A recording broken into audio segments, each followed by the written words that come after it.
The Techstar electronic navigation computer is quick, accurate, simple to operate, and is designed to solve today's navigational problems. Like the different sides of a mechanical computer, the Techstar has various modes which you must use, depending on the type of problem you're solving. The time, speed, distance mode is used for determining, among other things, how far you can go, how long it will take to get there, and how much fuel you will need. The altitude airspeed mode can be used to determine density, altitude, and true airspeed. The wind mode is used to find your heading and ground speed. The weight and balance mode is used for determining gross weight, center of gravity, weight shifts, and percent of mean aerodynamic chord. The timer mode helps you compute departure, en route, and arrival times, convert different time formats, and acts as a time up or time down counter. To access the different modes, after you've turned on the computer, simply press the mode key. This displays the 5 areas. To go into any one of the modes, press the line parameter key. Let's begin with a time, speed, distance, or TSD problem. Once you're in a mode, the Techstar computer indicates which mode you're in and displays the variables you'll need to solve a problem. Notice that on this menu, the variables needed to solve a fuel problem are also displayed. Most of the calculations done on the computer are ratios or fractions. For example, when calculating time, speed, or distance, there are 3 variables: elapsed time, speed, which is usually ground speed, and distance. If you know any 2 of the variables, you can quickly solve for the 3rd. Suppose in your pre-flight planning, you want to find out how long it will take to fly 350 nautical miles if your airplane averages 140 knots. The first thing you must do is tell the computer which variable you want to solve for. In this example, you're solving for time. Now key in the distance of 350 nautical miles, which is displayed on the scratch pad at the bottom of the screen, and then transfer it to the appropriate parameter line.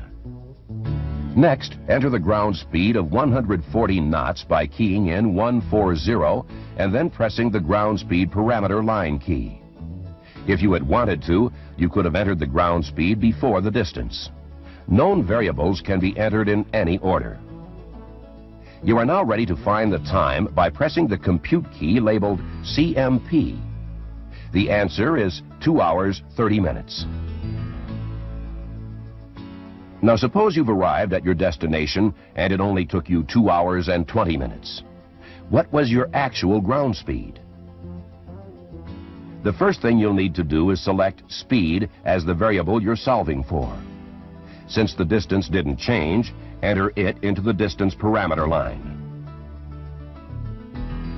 Key in the time by pressing the 2, and then the colon key followed by 20. Next, press the time parameter line key. Now find the actual ground speed by pressing the compute key. Your actual speed over the ground was 150 knots. Fuel problems can also be solved in this mode. For example, after you landed, you had your plane refueled and found out you had used 21 gallons of fuel. What was your actual rate of fuel consumed per hour? You could solve this problem using the secondary compute function of this computer, which will be discussed later. But for now, let's go back to the main menu by pressing the mode key. Then access the time, speed, distance mode and select the flow rate by pressing the key next to FLO. Next, enter the time of 2 hours, 20 minutes. Enter the fuel used by keying in 21 gallons and transferring it to the fuel quantity parameter line, labeled F. To find the fuel rate per hour, press the compute key. The answer is 9 gallons per hour. Now let's go back to the screen where we solved for ground speed and see how this same problem can be solved using the secondary compute function. To determine fuel rate from this point, simply press the compute key a second time.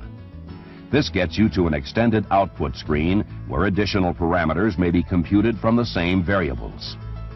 Then key in 21, which was the total fuel used, and transfer it to the fuel parameter line. Fuel flow can be determined by pressing the compute key again and then the flow parameter line key. The answer is the same, 9 gallons per hour. Use of the secondary compute function is further explained in the operator's manual. To determine true airspeed and density altitude, you must be in the altitude airspeed mode, which is indicated by an ALT-AS in the display. To determine true airspeed, you must know 3 things: calibrated airspeed, pressure altitude, and air temperature. Calibrated airspeed, which is indicated airspeed corrected for installation and instrument errors, can be found by referring to the airspeed calibration table in the pilot's operating handbook. While in the air, you can determine air temperature from the outside air temperature gauge. For pre-flight planning purposes, you can get the forecast temperature for your planned flight altitude from the winds and temperatures aloft forecast. The pressure altitude can be found, if you're in the airplane, by setting the altimeter to 29.92. However, when you've finished reading the indication, make sure you reset the altimeter back to the current reported setting. As a sample problem, let's determine true airspeed, or TAS. Assume the pressure altitude is 5,000 feet. The calibrated airspeed is 150 knots, and the temperature, which was determined from a winds and temperatures aloft forecast, is 20 degrees Celsius. First enter 5,000 feet into the pressure altitude parameter line, labeled PA. Next, enter the calibrated airspeed and the temperature. Since the temperature was determined from a forecast, we need to input the temperature into the true temperature parameter line. Had we obtained the temperature while in flight from the outside temperature gauge, this value would have been entered in the indicated temperature line. Notice that once you've entered a value into one of the OR variables, meaning the value can go into either line, dashes appear in the line next to the other variable. Now press the compute key. The true airspeed, in this example, is 166 knots. Density altitude is also determined in this mode. If the conditions remain the same as they were in the last example, all you have to do is press the compute key a second time. The answer is 6,712 feet. The wind mode of the computer is entered by pressing the wind key. When you're in this mode, the word wind will appear at the top of the display. When an object leaves the ground, it is affected by the wind. If an object has no propulsion of its own, such as this balloon, it will drift in the same direction and at the same speed as the wind. An airplane is also influenced by the wind. While it doesn't drift freely like the balloon, it is deflected from its intended flight path and its ground speed is affected. To illustrate, suppose a free balloon is released in a 15-knot west wind. At the same time, an airplane begins a flight due north at 100 knots. After 1 hour, the balloon will have drifted 15 nautical miles to the east. The airplane, flying northward, will also have drifted this same amount. In this situation, you should have pointed the nose of the aircraft to the west of the destination to compensate for the wind drift. The angle formed between your heading and the flight path is called the wind correction angle. To determine how the wind is affecting your airplane, you need to know 3 items: true airspeed, wind direction and speed, and true course. True course is your intended flight path as measured from the true North Pole. How this course is determined will be covered in pilotage and dead reckoning. Suppose you've determined your true course is 310 degrees and the predicted wind at your proposed altitude is out of the south, or 180 degrees, at 16 knots. Your true airspeed is 120 knots. What heading must you maintain to fly your desired ground track? And what effect will the wind have on your ground speed? After verifying that you're in the wind mode, press the parameter line key representing the variable you want to solve for. In this case, it's heading. Now enter the true airspeed of 120 knots into the true airspeed parameter line. Next, enter the wind direction of 180 degrees into the wind direction parameter line, labeled WDR. The wind speed of 16 knots is entered next by keying in 16 and pressing the WSP line parameter key. The true course of 310 degrees can then be entered into the course, or CRS, parameter line. Your true heading is determined by pressing the compute key. In this case, you must fly 6 degrees left, or 304 degrees, to maintain a ground track of 310 degrees. Notice your ground speed, or estimated speed over the ground, is also given. In this case, it is 130 knots. If you want to find the precise speed, just press the recall key labeled RCL and the ground speed parameter line key. The precise ground speed then appears in the scratch pad. In this case, it's 129.657 knots. To verify that the wind correction and ground speed figures are correct, you might want to visualize the airplane flying on a true course of 310 degrees with the wind coming out of the south. Since the wind is behind and to the left of the airplane, ground speed should be higher than true airspeed, and the true heading should be left of the course. Now let's do a sample weight and balance problem where we solve for center of gravity. In this problem, the basic empty weight of the aircraft is 1,467 pounds, and its moment is 57,300 pound-inches. The total weight of the pilot and front seat passenger is 340 pounds, and the front seats are located 37 inches aft of the datum. The combined weight of the rear seat passengers is 280 pounds. The rear seat is located at station 73. There are 40 gallons of fuel on board. The tanks have an arm of 48 inches. There is also 20 pounds of luggage located 95 inches aft of the datum. To solve this problem using the Techstar, just follow the prompts. Input the weight and moment or arm for the first set of figures, which for this problem is the basic empty weight. Notice that when you entered the moment, dashes appeared in the arm line. The RF parameter line can be used if you wish to use a reduction factor. After you've entered the information for the first item, you'll need to press the Next key. This brings up the menu for the second set of values, which is the weight of the front seat occupants.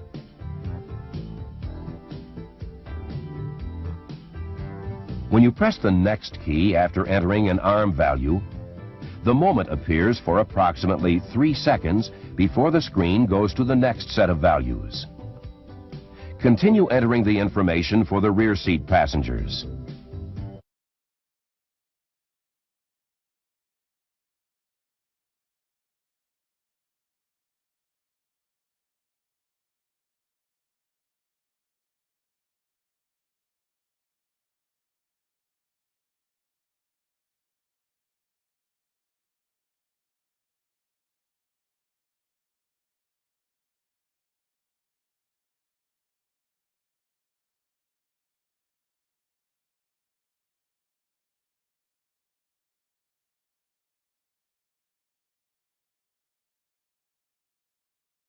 In this example, the total weight is 2,347 pounds. The total moment is 103,740, and the center of gravity is 44.2. Now that you've worked individual problems on the Techstar, let's work a multi-part problem similar to one you might find in your pre-flight planning for a cross-country flight. You've determined you're going to be flying at a pressure altitude of 3,500 feet, and the temperature at the proposed altitude is 68 degrees Fahrenheit. Your airplane cruises at a calibrated airspeed of 120 knots, and the wind at altitude is predicted to be 095 degrees at 16 knots. The true course to your destination is 032 degrees, and the distance is 320 nautical miles. For fuel planning purposes, your airplane uses 9 gallons of fuel per hour. What you need to determine is the true airspeed, which will then allow you to find your heading and ground speed. Once ground speed is determined, you'll be able to calculate the time en route to your destination and the amount of fuel needed for the trip. The first item you must determine is true airspeed. You do this by entering the altitude airspeed mode, identifying what you are solving for, and then keying in the pressure altitude and entering it into the pressure altitude parameter line. Next, enter the temperature. Since this value must be in degrees Celsius, you must convert 68 degrees Fahrenheit to degrees Celsius. You can do this by pressing the weather conversion key. Then transfer the value in the scratch pad to the degrees Fahrenheit parameter line and compute for degrees Celsius. The result is 20 degrees. In order to transfer this to the original problem, you must press the recall key, then the degrees Celsius parameter line key. This moves the converted temperature down to the scratch pad. Now you can move this value to the original problem by pressing the mode key and the temperature parameter line key. The calibrated airspeed is the last item to enter in this mode. Now press the compute key. In this case, true airspeed is 129 knots. Since you'll need the true airspeed value to determine heading and ground speed, you must transfer this number to the wind mode. Notice that when you move the true airspeed to the scratch pad, the exact value of the true airspeed is displayed. To access the wind mode, press the mode key followed by the wind parameter line key.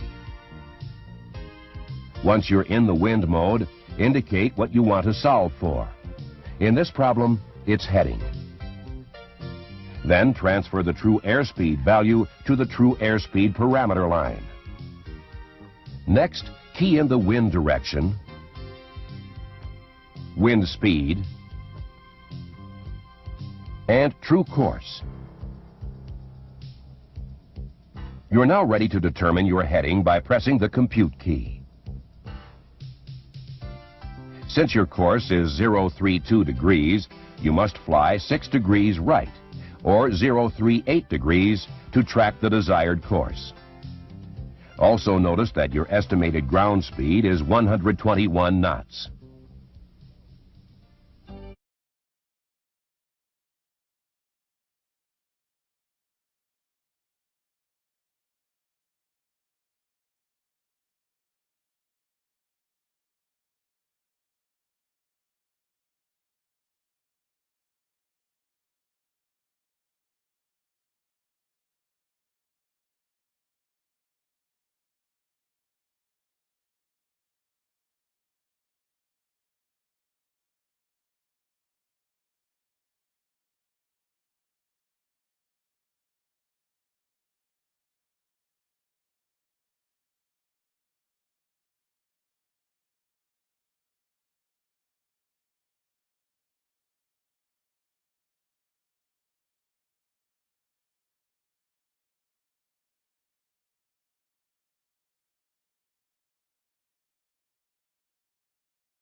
which is 4.5 gallons.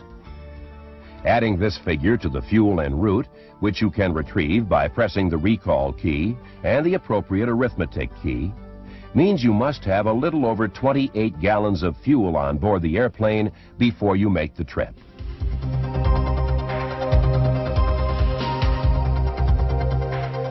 Using the Techstar computer will enable you to solve navigational problems encountered by a pilot. By becoming thoroughly familiar with it, your workload during pre-flight planning and in-flight computations will be greatly reduced.